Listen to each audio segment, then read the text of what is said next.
ഇനിയിപ്പോൾ ഇനി വരുന്ന കാലഘട്ടം ഇവിടെ തന്നെ പൂർണ്ണമായിട്ടും ജീവിക്കാനാണ് അത് കുറച്ച് ആളുകൾക്ക് ശേഷം? അല്ല, ആഗ്രഹമുണ്ട്. അങ്ങനെ നാട്ടില് ഉമ്മയും കുടുംബവും ഉണ്ടല്ലോ, പിന്നെ കുട്ടികളെല്ലാം ഒന്ന്, പിന്നെ ബിസിനസ് ആയതുകൊണ്ട് പെട്ടെന്ന് നമുക്ക് നാട്ടിൽ പോകാൻ പറ്റൂല. ഇവിടെ ഒരുപാട് പ്രശ്നങ്ങളുണ്ട്. അധിക സമയം നിൽക്കാൻ പറ്റില്ല. നിന്നത് ഒരിക്കൽ പോയത് 20 ദിവസം, 21 ദിവസം, പിന്നെ ഒരിക്കൽ പോയത് 7 വർഷം കൂടിയിട്ടാണ്.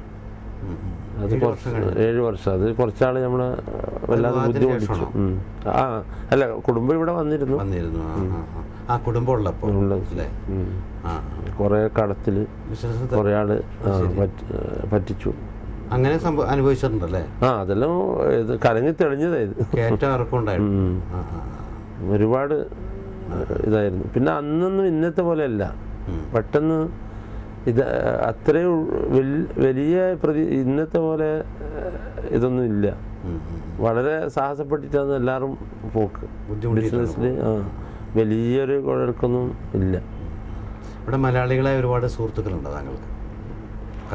നമ്മുടെ വൃത്തത്തിൽ പിന്നെ നമ്മുടെ ഇവിടെ ഇസ്ലാമിക് അസോസിയേഷൻ എന്ന് പറഞ്ഞിട്ട് ജമാഅത്ത് ഇസ്ലാമിൻ്റെ ഒരു ഇതുണ്ട്. അല്ല, അതിലുള്ള ഒരുവിധ ആളുകളായിട്ട് നല്ല ബന്ധമുണ്ട്. എല്ലാ ആഴ്ചയിലും ഇസ്ലാമിക് അസോസിയേഷൻ ആക്റ്റീവായിട്ടുള്ള ആളാണ്. അതെ അതെ. ഞാനിവിടെ ഒരു യൂണിറ്റിൻ്റെ വൈസ് പ്രസിഡൻ്റാണ് ഇപ്പോൾ. ഇവിടുത്തെ ഒരുപാട് അംഗങ്ങളുണ്ട്. 1000-ൽ മേലെ അംഗങ്ങളുണ്ട്. പ്രവർത്തന പരിപാടികളൊക്കെ എന്തൊക്കെ? 1500-ഓളം കുട്ടികൾ പഠിക്കുന്ന മദ്രസ ഉണ്ട്. എവിടെ? ഇവിടെ IDL സ്കൂളിൽ വെച്ചിട്ട് നടത്തുന്ന മദ്രസ ഉണ്ട്. അന്ന് ഈ നമ്മുടെ മലബാർ ഏരിയകളിൽ താമസിക്കുന്ന ആൾ മാത്രമായിരുന്നു മദ്രസ പഠിക്കുന്ന കുട്ടികൾ. മതവിദ്യാഭ്യാസം വളരെ മറ്റ് ജില്ലകളിൽ കുറവായിരുന്നു. ഈ മദ്രസ വെച്ചതിന് ശേഷം പിന്നെ അധിക രക്ഷിതാക്കൾക്കുള്ളൊരു ധാരണ, ഇംഗ്ലീഷ് പഠിക്കുന്നത് എൻ്റെ കുട്ടികൾ മദ്രസയിൽ പഠിച്ചാൽ തോറ്റുപോകും എന്നുള്ളൊരു ധാരണയുണ്ടായിരുന്നു. ഈ സ്കൂളിൽ തോക്കും മദ്രസയിൽ പഠിച്ചാൽ. അങ്ങനെ ഈ മദ്രസ കൊണ്ട് ഒരുപാട് മെച്ചങ്ങൾ ഇപ്പം കേരളത്തിലെ ഒരുവിധം എല്ലാ കുട്ടികളും പഠിച്ച് രണ്ടിലും കൂടുതൽ മദ്രസയിൽ പഠിക്കുന്ന കുട്ടികളാണ് കൂടുതൽ മാർക്ക് വാങ്ങിയിട്ട് ജയിച്ചത്. ഇപ്പോൾ ഒരുവിധം അൽഹംദുലില്ലാ എല്ലാവരും നന്നായിട്ട് മദ്രസകളുടെ നേട്ടം വളരെ നല്ലതാണ്. വേറെ ഇതുകൂടാതെ ജമാഅത്ത് ഇസ്ലാമിയുടെ കൂടാതെ വേറെ എന്തെങ്കിലും സാംസ്കാരിക മേഖല എന്തെങ്കിലും പ്രവർത്തനമൊക്കെ ചെയ്യും? പിന്നെ നമ്മുടെ കണ്ണൂർ ജില്ലാ ഇസ്ലാമിക് അസോസിയേഷൻ പറഞ്ഞിട്ട് അതിൽ എക്സിക്യൂട്ടീവ് മെമ്പറാണ്. ഈ നാട്ടിലെ റിലീഫ്, പിന്നെ സ്കോളർഷിപ്പ്, പിന്നെ ആശുപത്രി ഇത്, അങ്ങനെ ഒരുപാട് നമ്മുടെ നാട്ടിലേക്ക് ഒരുപാട് ഇത് ചെയ്തു കൊടുക്കും. നാട്ടിലിപ്പോൾ എപ്പോഴും നാട്ടിൽ പോകാറുണ്ടോ ഇപ്പോഴുള്ള സമയം? നാട്ടിൽ കഴിഞ്ഞ വർഷം പോയിരുന്നു. ഈ വർഷം ഡിസംബറിൽ പോകും. പത്രവായന എങ്ങനെയാണ്? എല്ലാ ദിവസവും പത്രം വായിക്കില്ല? പത്രവായന ജോലി ഭാരം കൂടുതലുണ്ട്. പത്രവായന കുറവാണ്. വീട്ടിലുണ്ടാവും. ഏത് പത്രം വീട്ടിൽ വരും? മാധ്യമം പ്രബോധനം ഇതിലുണ്ടാവും. TV പരിപാടികളൊക്കെ? TV ഉണ്ട്. എല്ലാ വാർത്തകൾ കിട്ടും. ഏഷ്യാനെറ്റ്, മനോരമ, ഇന്ത്യ വിഷൻ, ഇതിൽ. അല്ലാതെ TV-യിലുള്ള മറ്റുള്ള എന്തെങ്കിലും പരിപാടികളൊക്കെ കാണാം? ഇല്ല, മറ്റുള്ള അതിനുള്ള സമയം ഉണ്ടാവില്ല.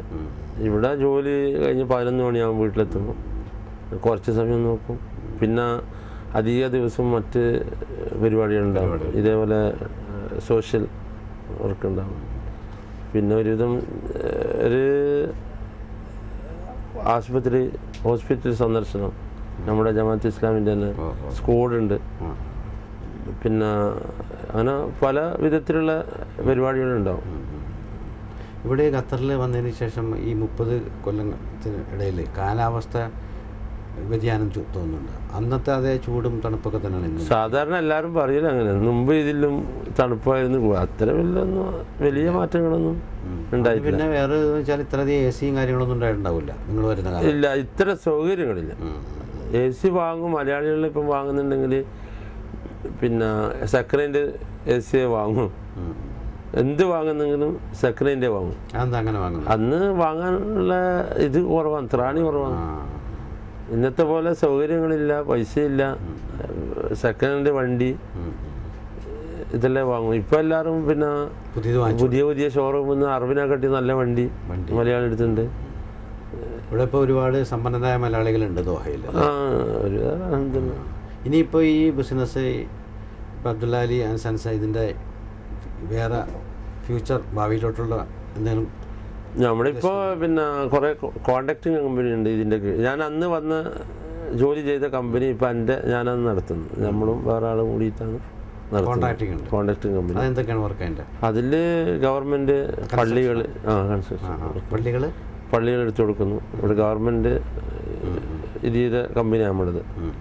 ഗവൺമെൻറ് കീഴിലെ ഔക്കാഫിൻ്റെ പള്ളികൾ എടുത്തു കൊടുക്കുന്നുണ്ട്. ഇപ്പം തന്നെ ഒരു 20 മില്യൻ്റെ വർക്ക് ചെയ്ത്, പിന്നെ ക്യൂട്ടൻ്റെ വർക്ക് ചെയ്യുന്നുണ്ട്.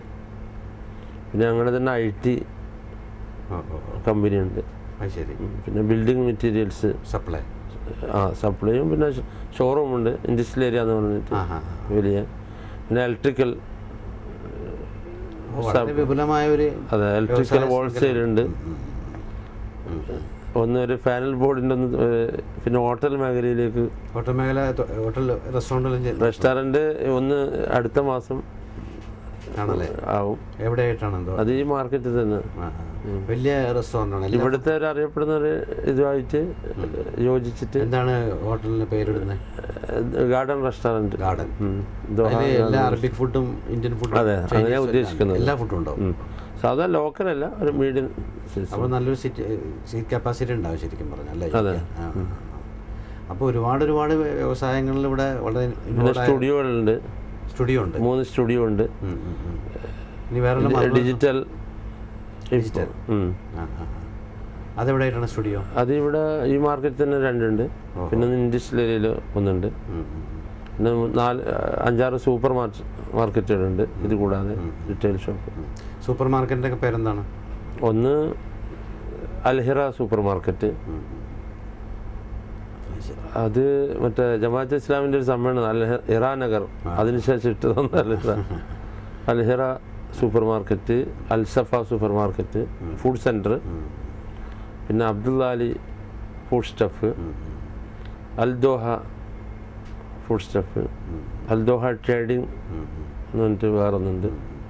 പിന്നെ അടുത്ത ഭാവിയിൽ നമ്മളൊരു സ്പെയർ പാർട്സ് കട, ഹെവി വെഹിക്കിൾ, അതിൻ്റെ ഇതില്ല ഉള്ളത്. ചുരുക്കം പറഞ്ഞാൽ കൈവെക്കാത്ത ഒരു മേഖലയില്ല. എല്ലാത്തിനോടൊരു സ്പോർട്സ്മാൻ സ്പിരിറ്റോടുകൂടി ബിസിനസ് ഒരു ലഹരിയായിട്ട് എടുത്തേക്കണം. അതെ. അപ്പോൾ ഞാൻ പറയുന്നത് ഒരുപാട് വ്യവസായ സാധ്യതയുള്ള സ്ഥലമാണ് ശരിക്കും പറഞ്ഞാൽ. ആ വ്യവസായ സാധ്യതയുള്ള എല്ലാ മേഖലകളിലും താങ്കൾ കൈവച്ച് കഴിഞ്ഞു. അപ്പോൾ ഇനി ഇപ്പോൾ വളരെ തിരക്കുള്ളൊരു വ്യവസായിയാണ്, മറുനാടൻ മലയാളിയായ വ്യവസായിയാണ് താങ്കൾ. അപ്പോൾ ഈ സമയത്ത് ഞങ്ങളോടൊപ്പം സഹകരിച്ചു ചാനലിന് വേണ്ടി ഇത്രയും സമയം അനുഭവങ്ങൾ പങ്കിടാൻ മനസ്സ് കാണിച്ചതിൽ ഒരുപാട് സന്തോഷമുണ്ട്. എല്ലാ വ്യവസായ മേഖലകളിലും താങ്കളുടെ അള്ളാഹുവിൻ്റെ അനുഗ്രഹമാണ്. വളരെ ഉയർന്ന നിലയിലോട്ട് പോകട്ടെ. എല്ലാ ആശംസകളും നേരുന്നു. ഒരുപാട് സന്തോഷം. കണ്ണൂർ സ്വദേശി 3 പതിറ്റാണ്ട് ആയി ഇവിടെ വ്യവസായ അനുഭവമുള്ള ദോഹയിലെ വ്യക്തിയുമായിട്ടുള്ള അഭിമുഖം ഇവിടെ പൂർണ്ണമാകുകയാണ്. അദ്ദേഹം ഇവിടെ ദോഹ നഗരത്തിൽ പല മേഖലകളിലായി വ്യവസായം ചെയ്യുന്നൊരു വ്യക്തിയാണ് നമുക്ക് മനസ്സിലായി. അടുത്ത എപ്പിസോഡിൽ നമുക്ക് വീണ്ടും കാണാം. ഇനി ചോദ്യം ഇതാണ്: ഇസ്ലാമിൻ്റെ 4ാമത്തെ ഖലീഫ ആരാണ്? ചോദ്യം ഒന്നുകൂടി: ഇസ്ലാമിലെ 4ാമത്തെ ഖലീഫ ആരാണ്?